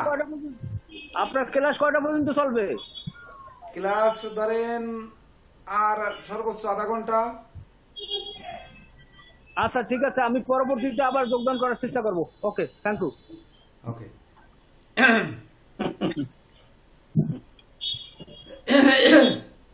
তো এইবার আমরা আসব যে আপনারা গ্রুপে একটু লিখেন যে ফিসটা নির্ধারণ করেছি, ধরুন প্রেসিডেন্ট স্যারের সাথে আলাপ করেছি, Indian college of astrology and অ্যাস্ট্রোনমিতে আলোচনা করেছি, ইন্ডিয়ান আরো 3টি প্রতিষ্ঠানে আমি আলোচনা করেছি। একটি প্রতিষ্ঠান যেখানে আমি আলোচনার একেবারে ফাইনালে চলে গেছি এবং সেখানে কিন্তু পার হেড 5,000 টাকা করে আমি বলেছি, সর্বশেষ বলেছে ইন্ডিয়ানরা বাদে পরীক্ষা দিতে পারবে, আমি সেখান থেকে কিন্তু ব্যাক করেছি। সর্বশেষ 1,000 টাকায়ও আপনাদের ইন্ডিয়ায় পরীক্ষা দেওয়ার ব্যবস্থা করেছিলাম, কিন্তু কারণ সেই জায়গার ভিড় যদি ভালো না থাকে। আপনাদের একটি কথা কিন্তু বলেছি যে এমন জায়গায় পরীক্ষা না দেওয়াই যেন আমি, যে যেখানে আপনারা পরে না বলেন যে কেসিপাল স্যার ওখান থেকে 3,000 টাকা নিয়ে 3,000 রুপি করে দিয়ে ওখান থেকে মনে হয় কমিশন নিয়ে পকেটে ঢুকিয়েছে। অর্থাৎ 3,000 টাকায় যেন 3,000 টাকার মূল্য পান, 3,001 টাকার মূল্যায়িত হন, ঠিক তেমন জায়গায় পরীক্ষা দেওয়ানোর চেষ্টা করেছি। আমি 1,000 টাকায়ও পরীক্ষা দেওয়াতে পারতাম, এমনকি আপনাদের কাছ থেকে পয়সা না নিয়ে আমি জানিয়ে দিতে পারতাম যে পরীক্ষা এখানে দিন, আপনাদের কোনো টাকা লাগবে না, যা লাগে হয়তো আমি দিয়ে দিতাম। ন্যূনতম 1,000 টাকা করে হলে 20 জন বা 25 জন হলে 25,000 টাকা, এমন কিছু না। ইন্ডিয়ান 25,000 টাকা মানে বাংলা 30-32,000 টাকা। আমি যদি আপনাদের কাছ থেকে ধরেন 10,000 টাকা করে মুক্ত করে যদি 2 লাখ টাকা ছাড় দিতে পারি, তো 30,000 টাকা ছাড় আমি দিতে পারতাম না? পারতাম। এটা কিন্তু না পারার এমন কিছু ছিল না, আমি কিন্তু পারতাম এবং পেরে আপনাদের পরীক্ষা দেওয়ায় নিয়ে আসতে পারতাম। কিন্তু পরিশ্রমবিহীন ধন উপার্জন আর এই যে মানে এটা খুব একটা গুরুত্ব বহন করে না, তার জন্য এটা মূল্যহীন হয়ে যেত। তাই আমি মানে কয়েক জায়গায় কথা বলার পরে আমি এটিকে আপনাদের অনুমতি না নিয়ে প্রথমেই আমি প্রকাশ করেছি ইন্ডিয়ান একটি কলেজ, নাম প্রকাশ করিনি। যতক্ষণ না আমি তাদের সাথে এগ্রিমেন্ট ফাইনাল না হয়েছে ততক্ষণ আমি কিন্তু নাম প্রকাশ করিনি। এগ্রিমেন্ট ফাইনাল হওয়ার পরে যখন তারা ফর্ম পাঠিয়েছে তখন সেই ফর্ম আপনাদের গ্রুপে দিয়েছি অস্পষ্ট। তখন পরবর্তীতে আমি বলছি, যখনই অস্পষ্ট ওখানে কমেন্ট করেছেন আমি আবার ফোন করেছি যে ফর্ম এটা সঠিক রূপে পাঠাতে। তার ভিতর আবার আমার কম্পিউটার ম্যানকে দিয়ে আমার যে শক্তি আছে শক্তি প্রয়োগ করে ওই ফর্মের উপর থেকে লিখে একটি কারেকশন করে একটি পোস্ট কিন্তু করেছি। পরবর্তীতে ওখান থেকে 3টি ফর্মই আবার মেইলে পাঠিয়েছে। মেইলে পাঠানোর পরে গতকাল রাত্রে কিন্তু ওটি পোস্ট করেছি, আগেরটা ডিলিট করে দিয়েছি। অর্থাৎ ওই 3টি ফর্মই কিন্তু আপনাদের পূরণ করে দিতে হবে। তো যাই হোক, টাকা পয়সা যদি বেশি হয়ে যায়, আমি কিন্তু সকালেও বলেছি যে যদি মনে করেন একজন যদি এখানে অভিযোগ দেন, আমি পরীক্ষা বন্ধ করে দেব। যেমন এই বাবুল বাবু এখন বললেন যে স্যার বাংলাদেশের ইন্ডিয়ান অপেক্ষা বাংলাদেশেরটা বেশি হয়ে গেছে। এইটাই যদি সবাই একমত থাকেন, প্রেসিডেন্ট স্যারকে আমি বলবো একবারের জন্য যে স্যার আমার শিক্ষার্থীরা এইটা বেশি হয়ে যাচ্ছে, ম্যাক্সিমামই কিন্তু বলে ফেলছে, আপনি কি কমাতে পারবেন? যদি বলেন না, তাহলে আমি বলবো তাহলে বিএনএস একাডেমির পরীক্ষা স্টপ করে দিই, দরকার নেই আমার পরীক্ষা। কারণ জ্যোতিষ আমরা যদি শিখি তো আমরা জ্যোতিষ করে খেতে পারবো। এখন পরীক্ষা দিয়ে আপনাদেরকে যাচাই করা বা আপনাদেরকে শক্ত অবস্থানে যাওয়ার জন্য বা আপনাদের ভিত মজবুত করার জন্য, মাতৃভাষার গণ্ডিত থেকে বেরোনোর জন্য হচ্ছে পরীক্ষার আয়োজন। এখন আপনারা এটাকে স্বাগত জানাবেন নাকি দূরে ঠেলে দেবেন সেটা আপনাদের উপর ন্যস্ত। সময় আছে এখনো, 3 জনে টাকা দিয়েছেন, ফেরত দিতে 3 মিনিট লাগবে, এটা এমন কোনো বিষয় না।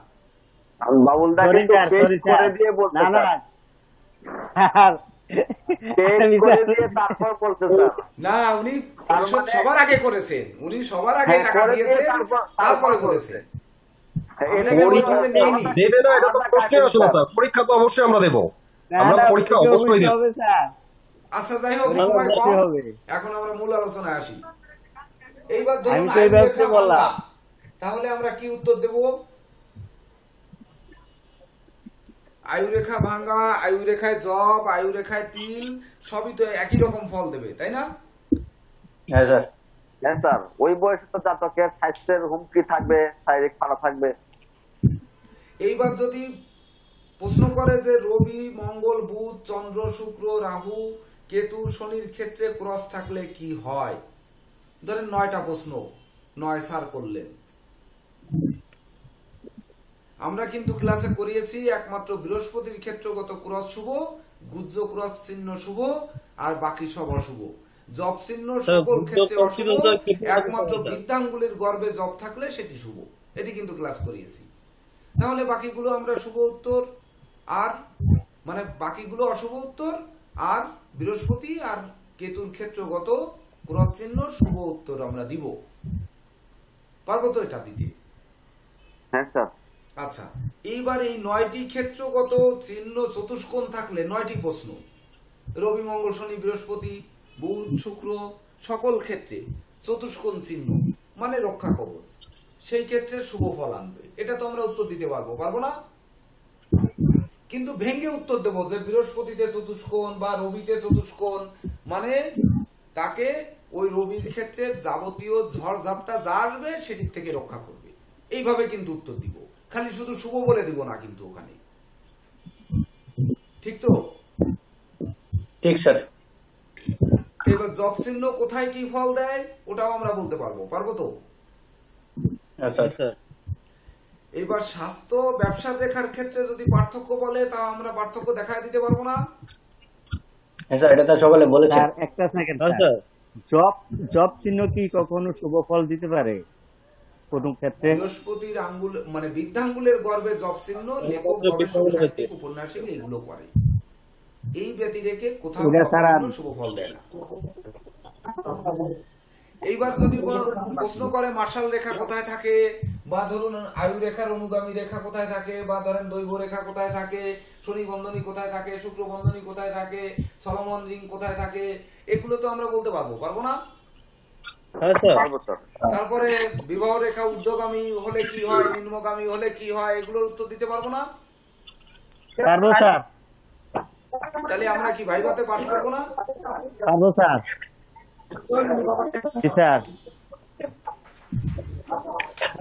স্যার বিবাহ রেখা ঊর্ধ্বগামী আর নিম্নগামীটা একটু বলে দেন না। নিম্নগামী হয়ে হৃদয় রেখাকে টাচ করলে দাম্পত্য জীবনে অশান্তি, আর হৃদয় রেখা সেট করলে দাম্পত্য বিচ্ছেদ। আর ঊর্ধ্বগামী হলে সেই বিবাহের পর ধন দৌলত প্রচুর আসলেও তাদের জীবনে কোনো দুরারোগ্য ব্যাধিতে আক্রান্ত করতে পারে, সন্তান নিয়ে কষ্ট হতে পারে। সমান থাকলে শুভ, রবি রেখা টাচ করলে শুভ, রবি রেখা ছেদ করলে আবার ধনী ঘরে বিবাহ হয়ে প্রতিপত্তিপূর্ণ ঘরে বিবাহ হয়ে অশান্তির সৃষ্টির কারণ সৃষ্টি হবে। ক্লিয়ার? স্যার বিবাহ রেখা যদি স্যার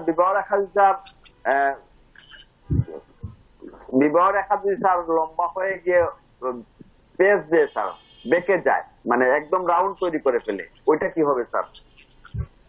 বিবাহ রেখা লম্বা হয়ে গিয়ে এইরকম রাউন্ড করে ফেলে, হ্যাঁ উপরের দিকে জিলাপির মতো পেজ। কিসের মতো? ওই যে উপরের দিকে জিলাপির মতো। জিলাপির মতো পেঁয়াজ, ওটা কিরকম? এটা যদি রবির ক্ষেত্রে গিয়ে শেষ হয় জিলাপির মতো পেঁয়াজ খায়, বা রবির ক্ষেত্র ভেদ করে চলে আসে, চরম অশুভ ফল দেবে, চরম অশুভ। ষড়যন্ত্র, মামলা মোকদ্দমা, দাম্পত্য জীবন নিয়ে বিচ্ছেদ, এইগুলো কিন্তু ঘটবে। স্যার বিবাহ রেখাটা উপরের দিকে গেলে আরেকটু বলে দিন। উপরের দিকে গেলে তার ধন সম্পদ প্রাপ্তি হবে বিবাহের পরে, কিন্তু সন্তান দ্বারা কষ্ট হবে আর অসুখ বিসুখ দ্বারা কষ্ট হবে। হ্যাঁ, এতটুকুই হবে। হ্যাঁ, এতটুকুই হলে হবে। এইবার আমরা মৌখিক হাতের উপরে আর কোনো প্রশ্ন কি আসলে আমরা উত্তর দিতে পারবো না? হ্যাঁ স্যার, স্যার ওই হৃদয় রেখায় করতের মতো থাকলে এটা একটু আরেকবার বলে দেন। কি থাকলে?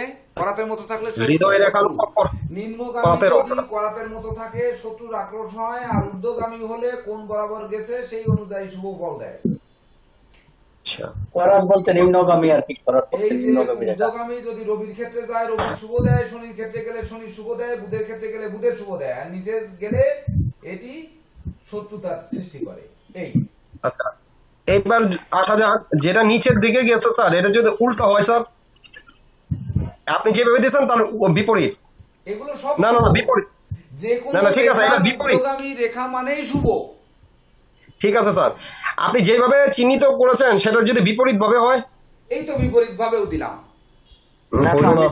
ওটা তো উপর দিকে মানে যেভাবে দিতেন এটা হলো নিচের দিকে দেন। এবার এই যে নিচের দিকে দিলাম, নিচের দিকে হচ্ছে শত্রুতা, নিচের দিকে ক্ষতি, নিচের দিকে অশুভ।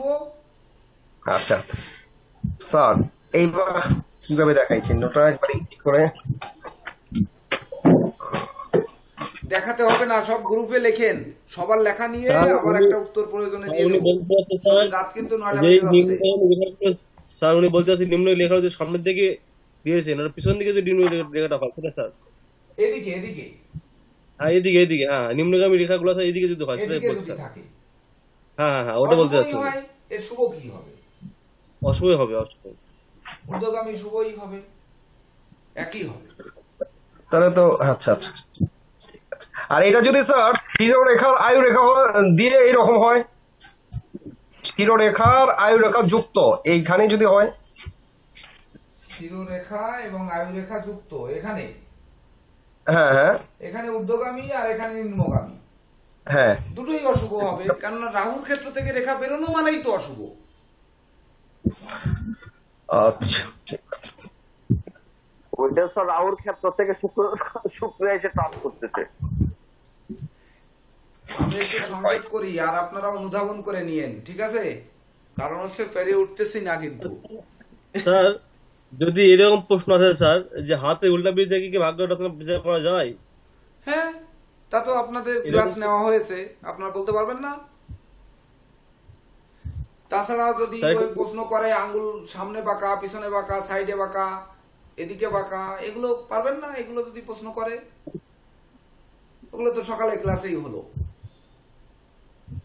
স্যার হাতে উল্টা বীজ হয়নি স্যার, এই পিছনে হয়নি স্যার। হ্যাঁ, উল্টা পাশে বলবে, মুদ্রা চিহ্নের উপরে বলবে, এই যে আঙ্গুল উপরের দিকে থাকলে বলবে, নখের চন্দ্রমা নিয়ে বলবে, এসব নিয়ে বললে উত্তর দিতে পারবেন না? এখানে চোখ নিয়েও বলছিলেন স্যার, চোখ থাকলে কি হবে? এগুলা শুভ হবে, করপৃষ্ঠে। হ্যাঁ, করপৃষ্ঠের চোখ সম্পন্ন হবে, সে অনেক কিছু দেখতে পাবে।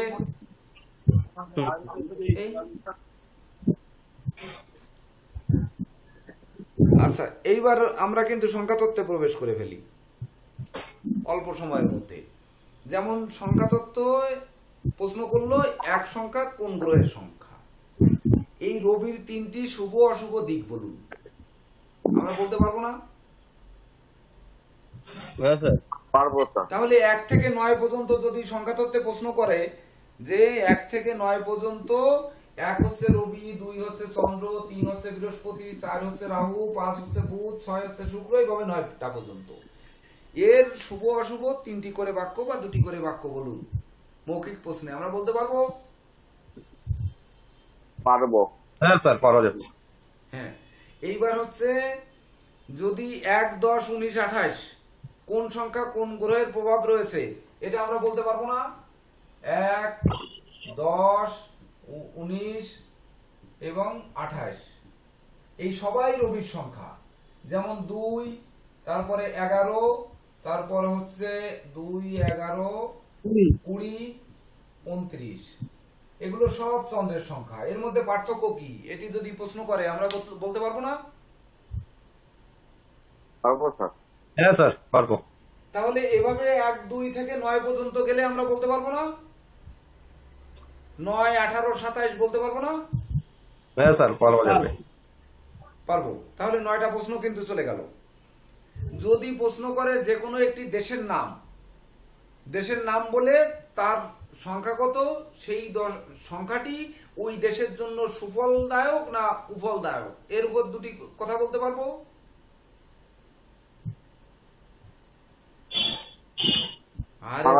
আরে এত সহজ জিনিস। স্যার ভেজাল করে ফেললে কি সমস্যা না? ভেজাল করবেন কেন?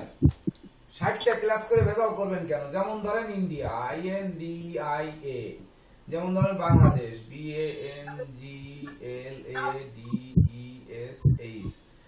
1 5 1 6 4 10 11 12 সমান 3। বাংলাদেশ হচ্ছে 2 1 3 5 3 8 8 3 11 2 3 2 5 6 6 4 10 আর 5 15 6 6 3 9 আর 5 9 আর 5 14 মানে 5।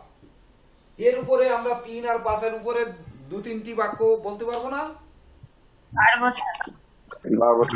বলেন তো এবার বাংলাদেশ কি হবে আর ইন্ডিয়া কি হবে বলেন। বৃহস্পতির 2-3টি শুভ কথা আর বৃহস্পতির 2-3টি অশুভ কথা বলতে পারবো না? ইন্ডিয়া বাংলাদেশের 2-3টি শুভ কথা 2-3টি অশুভ কথা বলতে পারবো না? 5 সংখ্যার শুভ অশুভ বলতে পারবো না? বলা যাবে স্যার। স্যার এটা একটা নমুনা একটা প্রশ্ন বলে ভালো হতো স্যার। এই যে যেটার উপর কথা সব নমুনা বলে দেব মানে এই জায়গায় সব উত্তরই দেব? বৃহস্পতি না না না স্যার, এটাকে একটা মাস দিয়ে হতে পারে, বছর দিয়ে হতে পারে, এই বছরটা কেমন হবে বা এই মাসটা কেমন হবে, এই জাতীয় এরকম কোন প্রশ্ন হতে পারে? বৃহস্পতি ইন্ডিয়াকে জন্ম দিয়েছে কে? আপনারা বলবেন 1 5 4 1 1। তাহলে 3টি রবি, 1টি রাহু, 1টি বুধ নিয়ে বৃহস্পতি। তার মানে ইন্ডিয়া প্রতিষ্ঠিত রাষ্ট্র। ইন্ডিয়া মানে বৃহস্পতি যেহেতু সে ধর্ম বেশি বা ধর্মপরায়ণতা বেশি, ধর্ম চর্চা বেশি, বা ধরুন সেই জায়গায় শান্তি বেশি, প্রতিষ্ঠা বেশি, যশ বেশি, রাষ্ট্রের সম্মান বেশি, এগুলো বলতে পারেন। আর বাংলাদেশের ক্ষেত্রে বলতে পারেন যে এভাবে সঙ্গে সঙ্গে একটু খাতা কলম তো থাকবেই প্রশ্ন করলেও। তাহলে 2 1 5 3 1 4 5 3 5 এই তো এই মিলে হচ্ছে আপনার 5। তাহলে একটি রাহু মাত্র অশুভ সংখ্যা আসছে, আর সব 3 5 1 রবি মানে রবি চন্দ্র বুধ এগুলোই আসছে, তো মিলে বুধ হয়েছে। বুধের প্রভাব বেশি। এটাকে যদি বলি যে এদের বিদ্যা রয়েছে, বুদ্ধি রয়েছে, কৌশল রয়েছে, অধ্যাবসায় রয়েছে, এই দিকগুলো। আবার বিপরীতে বাঙালিরা একটু কথা বেশি বলে, ওরা একটু বাসাল, একটু বধির, একটু অপব্যয়ী, একটু ব্যয় বেশি করে, এগুলো একটু বলতে পারি না। ওই যে রাহু যুক্ত রয়েছে বিধায়, আর এমনিও তো বাঙালিরা বেশি কথা বলে। এইরকম ধরেন বিশ্বের 215টা দেশ যদি যে কোনো একটি দেশের নাম বলে নিউমারোলজিতে, তাহলে আমরা সেই দেশের কিছু বলতে পারবো না? গবেষণা করে ফেলেন এগুলো। আমাদের বাংলাদেশের 64টি জেলা যদি বলে যে সুবীর মহন্ত আপনার জন্ম কোথায়, উনি বলল জন্ম আমার বাঁকুড়ায়, তাহলে বাঁকুড়া জেলা। এবার বাঁকুড়া জেলা সম্পর্কে 2টি কথা বলুন। BANKURA মনে হয় নাকি বাঙ্কুড়া স্যার বালুরঘাট BALURGHAT এরকম ধরেন বললো 2 আর 3 আর 3 6 6 12 14 14 আর 3 17 8 8 5 13 14 14 4 18 9 আমরা মঙ্গলের 2-4টি শুভ অশুভ কথা বলতে পারবো না? ভাইবা বোর্ডে কি প্রশ্ন করবে এর কি আমরা ধারণা দিতে পারবো? হয়তো বলতে পারে নীরজ কান্তি রয় আপনার বাড়ি কোথায়, বলে মৌলভীবাজার। আচ্ছা মৌলভীবাজারের নিউমারোলজিতে সংখ্যা কত, সেই সংখ্যা কত, সংখ্যা অনুযায়ী আপনার এখানে শুভ অশুভ 2-4টি কথা বলুন, বলতে পারবেন না? পারবো স্যার। যদি বলা হয় যে তন্নি হালদার আপনি তো ফুলের মতো সুন্দরী এবং অল্প বয়সী মানুষ, প্রথম এই জ্যোতিষে আসছেন, খুব ভালো লেগেছে, তো এবার আপনি একটা ফুলের নাম বলুন তো। এবার আপনি একটা ফুলের নাম বললেন, ধরেন জবা, JABA, তাহলে 1 1 2 আর 2 4 আর 1 5। এইবার বলবে জবা বললেন কেন? এই জবাব থেকে নিউমারোলজিক্যাল উত্তর দিন যে এটা এই 5 যে জবাব সংখ্যা কত, 5। তাহলে 5 হলে এই 5-এর শুভ অশুভ 3টি বাক্য বলুন। বলুন তন্নি হালদার, বলুন।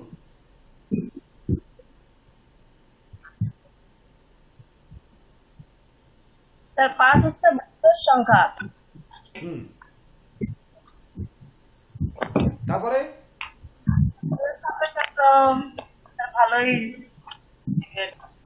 বেঁধে গেলে কিন্তু হবে না। প্রশ্ন করার সময় ভাইবা বোর্ডের কাজই হচ্ছে আপনাকে ঘাবড়ে দেওয়া।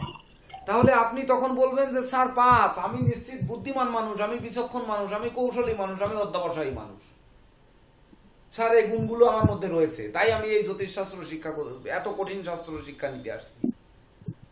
কাট কাট কথা বলতে পারবেন না? ভাইভাতে কিন্তু লাইভ, সব পরীক্ষায় কিন্তু লাইভ ফোরকাস্ট হবে, অর্থাৎ কাট কাট কথা কিন্তু চাই।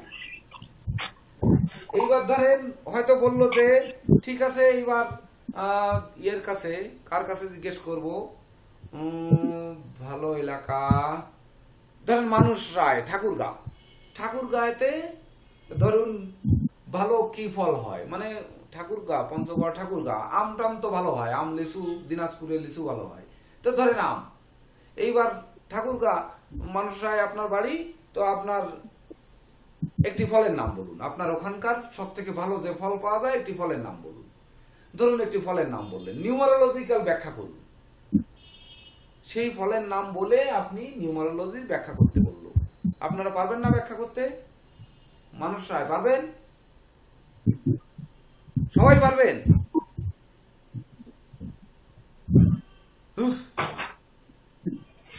পারবো স্যার, কথা মুখ দিয়ে বললেই তো হয়ে যায়। স্যার আয়নার সামনে দাঁড়া প্র্যাকটিস করলেই হবে স্যার, সরাসরি আয়নার সামনে প্র্যাকটিস করলে চর্চাটা হয়ে যাবে, জড়তা কেটে যাবে। জড়তা কাটা উপকূলে যাদের বাড়ি, হয়তো জিজ্ঞেস করলো আপনার বাড়ি কোথায়, যেমন হচ্ছে আমাদের কিশোর মোহন, কি যেন বলেন, কিশোর মোহন মন্ডল, কিশোরী মোহন, আর এর নাম হচ্ছে, এনার নাম হচ্ছে কিশোর কুমার, কি কিশোর কুমার সরকার। যে কিশোর কুমার সরকারের বাড়ি পাইকগাছা সুন্দরবন এলাকায়। তা সুন্দরবনে কি মাছ পাওয়া যায় সব থেকে বেশি? আপনি বললেন স্যার সুন্দরবনে খুব ভালো মানের আড়ি মাছ পাওয়া যায়, ভেটকি মাছ পাওয়া যায়, তারপরে সুন্দরবনে পশন নদীর ইলিশ মাছ পাওয়া যায়। এইবার ঠিক আছে, তাহলে ইলিশ মাছের সংখ্যা কত? এর কেন স্যার সুন্দরবনে ভালো ভাগ আছে, ভাগ? হ্যাঁ, হয়তো একটি পশুর নাম বলতে বললো, বা একটি মাসের নাম বলতে বললো, 12টি মাসের মধ্যে একটি মাসের নাম, সেই মাস সম্পর্কে কিছু ভালো কথা বলতে বললো, সেই মাসে জন্মগ্রহণকারী জাতকরা কেমন হলো, তিথিতে জন্মগ্রহণকারী জাতকরা কেমন হলো, তিথি সংখ্যা কত, তারপরে বার সংখ্যা কত, এভাবে যদি প্রশ্ন করে তা উত্তর দিতে পারবো না? একটি রাশির কথা যদি জিজ্ঞেস করে, রাশি সংখ্যা কত, সেই রাশির অধিপতি কে, এই রাশির অধিপতির সংখ্যা কত, সেই সংখ্যা সম্পর্কে কিছু বলুন, বলতে পারবেন না? নক্ষত্র, একটি নক্ষত্রের নাম বলে এটি কত নাম্বার নক্ষত্র, সেই নক্ষত্রের নাম থেকে কত আসবে, এটি কিন্তু 27টা প্রশ্ন, এটা কিন্তু আসতেই পারে বা বলতেই পারে। হ্যাঁ স্যার, এটা একটা কমন প্রশ্ন। এগুলো আমরা বলতে পারবো না? হ্যাঁ স্যার। তা নিউমারোলজিতে তো এই ধরনের প্রশ্নই হওয়া উচিত। আমি জানি না কি ধরনের প্রশ্ন হবে, তবে এই ধরনেরই হওয়া উচিত মনে হয়। এর থেকে আপনারা আরো ধরন বের করবেন যে আরো কি কি ধরনের প্রশ্ন হতে পারে, প্রস্তুত থাকবেন। যেহেতু সময় আছে এখনো, প্রস্তুত থাকবেন। কিন্তু উত্তরের সময় ভাবা চিন্তা যাবে না, কাট কাট উত্তর দিতে হবে। স্যার, অ্যালফাবেটের মধ্যে ওয়াই এর মান কি 1? হ্যাঁ, এটা একটু আচ্ছা আচ্ছা কনফিউজ ছিলাম, এটা ধন্যবাদ স্যার। এইবার ধরেন ভারতীয় জ্যোতিষে বা বেদিক অ্যাস্ট্রোলজিতে প্রশ্ন করব যে মেষ রাশির অধিপতি কে, আমরা জানি মঙ্গল। এইবার কোন গ্রহ মেষে তুঙ্গস্থ হয়, কোন গ্রহ মেষে নিচস্থ হয়, এটা আমরা জানি না? জানি স্যার। তাহলে 12টি রাশির মধ্যে কোন গ্রহ তুঙ্গস্থ, কোন গ্রহ নিচস্থ, কোন গ্রহের অধিপতি কি, এগুলো আমরা জানি। একটু মিউট করুন। অনেকে আনমিউট আছেন, প্লিজ মিউট করে দেন।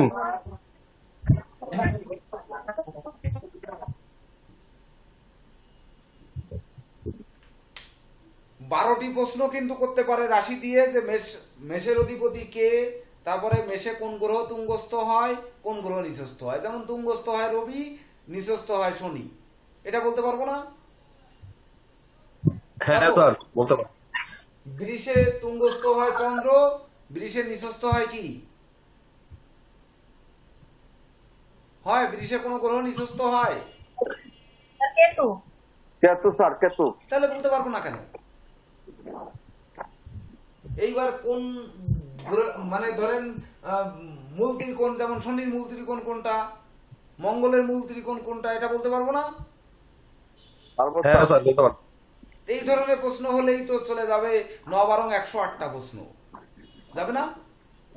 হ্যাঁ স্যার, এটার মধ্যে আবার ডিগ্রিও তো ঢুকতে পারে স্যার, ডিগ্রিতেও তো আসতে পারে। ক্ষেত্রে কোনটা কত ডিগ্রিতে তুঙ্গস্থ, এই প্রশ্ন আসতে পারে। হ্যাঁ, এটা অবশ্যই জেনে নেবেন যে কোনটা কোন গ্রহ কত ডিগ্রি পর্যন্ত নিচস্থ আর কত ডিগ্রি পর্যন্ত তুঙ্গস্থ, এটা অবশ্যই কিন্তু জেনে নেবেন। আবার স্যার কত ডিগ্রির মধ্যে আপনার মূল ত্রিকোণ হয়, কিছু এটা একটা বিষয় চলিয়ে আসে অটোমেটিক। হচ্ছে কোন গ্রহ কত ডিগ্রির মধ্যে থাকলে দগ্ধ হয়, কোন গ্রহ বক্রী হয়ে কতদিন থাকে, এটাও কিন্তু মুখস্থ রাখবেন। এই লাস্টের ক্লাসে দিয়ে দিচ্ছিলাম, সমাপনী ক্লাসে, ওটা একটু দেখে নেবেন। তারপরে 1 থেকে 27 পর্যন্ত যে 27টি নক্ষত্র, এই নক্ষত্রের অধিপতি কে, এই অধিপতির একটু শুভ অশুভ দুটি কথা বলুন। বলতে পারবো না? পারবো স্যার। এই তো গেল। লগ্ন থেকে 12টি ভাব কিভাবে বিচার করা হবে, 12টি প্রশ্ন যদি করে যে মেষ লগ্নের 12টি ভাব থেকে কি কি বিচার করা হবে, বৃষ লগ্নের ক্ষেত্রে কি কি বিচার করা হবে, এরকম বলে বসলো। এর ভিতর কোন ঘরটি অশুভ বা লগ্ন সাপেক্ষে কোন গ্রহ শুভ, কোন গ্রহ পাপ, কোন গ্রহ অশুভ, এই রকম এই ধরনের প্রশ্ন করলে আমরা পারবো না উত্তর দিতে? পারবো? পারবো স্যার, পারবো। এই তো, কোন রাশির জন্য কোন দিক শুভ, কোন দিক অশুভ, এটা আমরা পারবো না? জি স্যার, পারবো স্যার। এটা পারবো। তাহলে সবই তো পারবো, তাহলে আমরা পারবো নাকি? আর কি বলেন, আর কি আসতে পারে, আর কি জিজ্ঞেস করতে পারে বলেন?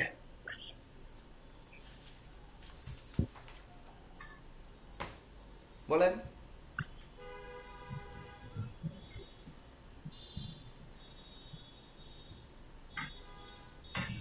স্যার শনির ধাইয়া নিয়ে একটু কথা বলেন স্যার।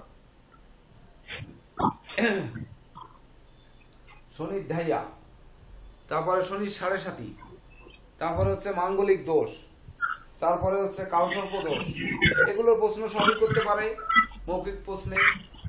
কালসর্প দোষ কেন হয়, তারপরে মাঙ্গলিক দোষ কেন হয়, তারপরে হচ্ছে গুরুচণ্ডাল দোষ কেন হয়, শনির ঢাইয়া কেন হয়, শনির 7.5 কেন হয় বা কিভাবে হয়, এইগুলো প্রশ্ন করতে পারে। কারণ গ্রহের দৃষ্টি নিয়ে তো আসতে পারে স্যার। হ্যাঁ, গ্রহ কোন গ্রহ কোথায় কোথায় দৃষ্টি দেয়, মঙ্গল কোথায় কোথায় দৃষ্টি দেয়, বৃহস্পতি কোথায় কোথায় দৃষ্টি দেয়, শনি কোথায় কোথায় দৃষ্টি দেয়, বাকি গ্রহ কোথায় কোথায় দৃষ্টি দেয়, রাহু কোথায় কোথায় দৃষ্টি দেয়, কেতুর দৃষ্টি নেই কেন, এগুলো আমরা জানি না। দেখি ঢাইয়া সম্পর্কে জানতে চাইলেন, ঢাইয়া সম্পর্কে কে জানেন? এইটা আগে একটু জানি। দায়া শব্দ অর্থ কি এটা বুঝি না, জানি না স্যার। কি বলেন স্যার? ঢাইয়া, ঢাইয়া, শনির ঢাইয়া। হ্যাঁ স্যার বলুন। হ্যাঁ, ঢাইয়া সম্পর্কে কেউ কিছু বলতে পারবেন?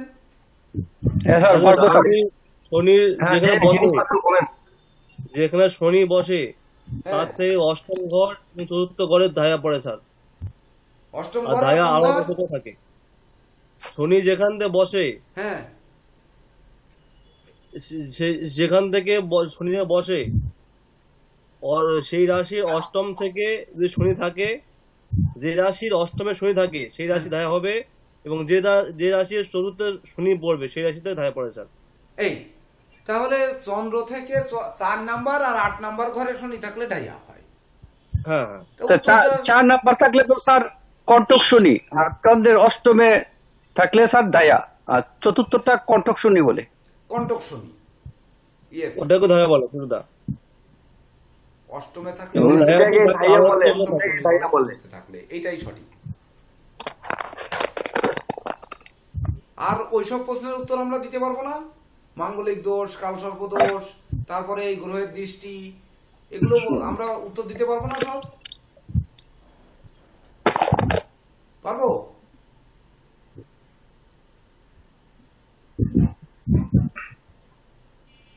ভাইবার ক্ষেত্রে শুধুমাত্র আমাদের প্রস্তুতি, আমাদের বিশেষ করে প্রস্তুত মানে সাহসটা, বলা, আমরা সবই জানি, আমরা যেন বলার সৌন্দর্যটা থাকে, ভাষার সৌন্দর্য থাকে, এবং যেন প্রশ্নকর্তা বোঝে, এই দিকে নজর রেখে যদি উত্তর দেই তাহলে আমাদের প্রত্যেকের ভাইবা পরীক্ষা সুন্দর হবে।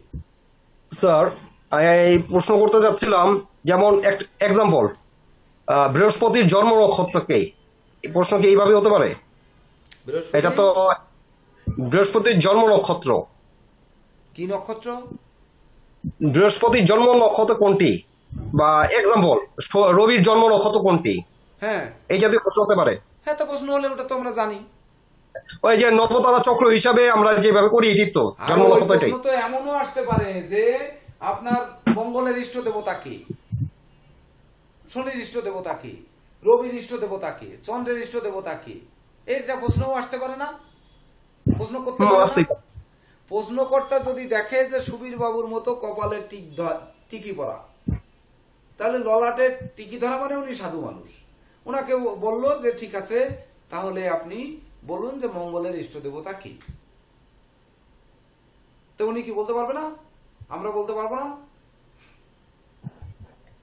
পারবো নাকি? একটু বলে দেন। আপনাদের কাছে আমার পঞ্জিকা নেই, এমন কেউ আছেন যে আমার পঞ্জিকা নেই? আচ্ছা স্যার। হ্যাঁ স্যার, আমার কাছে নেই। কার কাছে নেই? আমার কাছে নেই স্যার। হ্যাঁ স্যার, সাথে আছে, বলেন। তা সাথে থাকলে এখানে দেখেন রবি থেকে একেবারে প্রত্যেক গ্রহের ইষ্ট দেবতার মন্ত্র সহ দেওয়া আছে। এই যে সূর্যের, এই যে দেখুন এই রঙিন পেজের মধ্যে দেওয়া রয়েছে। এইবার এইটাকে বাদ দিয়ে গ্রহ উল্লেখ করা রয়েছে। এইবার রবির হচ্ছে মাতঙ্গী, চন্দ্রের হচ্ছে কমলা, তারপরে হচ্ছে মঙ্গলের হচ্ছে বগলা, তারপরে হচ্ছে বুধের ত্রিপুরা, বৃহস্পতির তারা, শুক্রের ভুবনেশ্বরী, তারপরে শনির দক্ষিণাকালী, রাহুর ছিন্ন মস্তা, কেতুর ধূমাবতী। এ রয়েছে না? হ্যাঁ স্যার রয়েছে। হ্যাঁ হ্যাঁ, সিরিয়াল রয়ে গেছে। তাহলে সিরিয়াল অনুযায়ী তো রয়েছে। এটা গ্রুপে কেউ দিবেন ছবি তুলে? গ্রুপে একবার কালার পেজ গ্রুপে দেওয়া আছে একেবারে, আমি ওই কম্পিউটার থেকে এনে তারপরে দিয়েছিলাম, দেখেন দেওয়া আছে। স্যার এটা পেজ নাম্বার কত, ওটা একটু বলেন না। পেজ নাই, উপরে যে প্রথম যে পেজগুলো রঙিন লাল, ওইখানে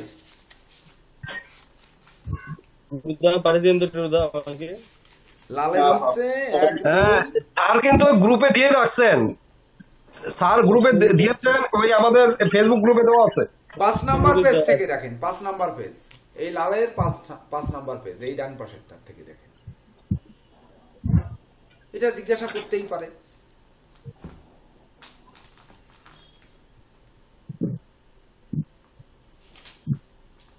বলেন আর কি প্রশ্ন আসতে পারে, করতে পারে, এগুলো আপনারা অনুধাবন করতে পারবেন না এখন? স্যার প্রশ্ন করতে যাচ্ছি, পরাশ্রয় ফলদাতা কোন গ্রহকে বলা হয়? কি পরাশ্রয় ফলদাতা কোন গ্রহকে বলা হয়? পরাশ্রয় না পরাশ্রয় ফলদাতা, মানে পরের অপর গৃহে বাস। আরে গৃহ ত্যাগী সন্ন্যাসী যারা, তারাই তো পরগৃহে বাস। যারা গৃহ ত্যাগ করবে তারাই তো পরগৃহে বাস করবে। এটা মৌখিকে আসবে না, এটা আসলে লিখিতই আসতে পারে। আচ্ছা, যে একটি জন্ম তারিখ দিয়ে বলা হলো ইনি নিজের গৃহে বসবাস করবে না পরগৃহে বসবাস করবে, এটি দেওয়া থাকতে পারে। এটা মৌখিকে কেউ প্রশ্ন করবে না, এটা মৌখিক উত্তর দেওয়া জিনিস না। উনি বলেন স্যার পরাশ্রয়ী ফলদাতা কোন গ্রহ, সেটা বলে স্যার। হ্যাঁ, পরাশ্রয়ী ফলদাতা গ্রহ তো আমার ছক করে বের করতে হবে। তার বুধ গ্রহ পরাশ্রয়ী ফলদাতা। হ্যাঁ, বুঝলাম না। বুধ গ্রহ পরাশ্রয় ফলদাতা। সে বুধ গ্রহ কোথায় অবস্থান করছে ছক না করে আপনি কিভাবে পরাশ্রয়ী ফলদাতা দেবেন? তার মানে এটা মৌখিক হওয়ার চান্স নাই, লিখিত আকারে আসতে পারে প্রশ্ন। বৃষ লগ্নের পঞ্চমে বুধ, মূল ত্রিকোণ, তুঙ্গস্থ এবং নিজ গৃহে বসে আছে, আপনি পরাশ্রয়ী দেবেন, বাপের ঘর ত্যাগ করা দেবেন? বলেন বৃষ লগ্নের ক্ষেত্রে বলেন, দেখি আমি এবার একটু বুঝি। তবে স্যার একটা এখানে ওই পারাশুরাতে একটা ওই আপনি পড়াইছিলেন, ওই দ্বাদশপতি আর ধনপতি যে গ্রহের সাথে বসে ওই গ্রহের ফল দেয়, মানে ওই দ্বাদশপতি পরাশ্রয়ী ফল দাতা, এটা আপনি ক্লাসে বলেছিলেন। হ্যাঁ, তো বুধ কেমনে হবে? বুধ লগ্ন সাপেক্ষে না হবে, সেটি তো প্ল্যানেট তৈরি করে তারপরে না ওর উত্তরে যেতে হবে, এমনি তো যাওয়া যাবে না। যাবে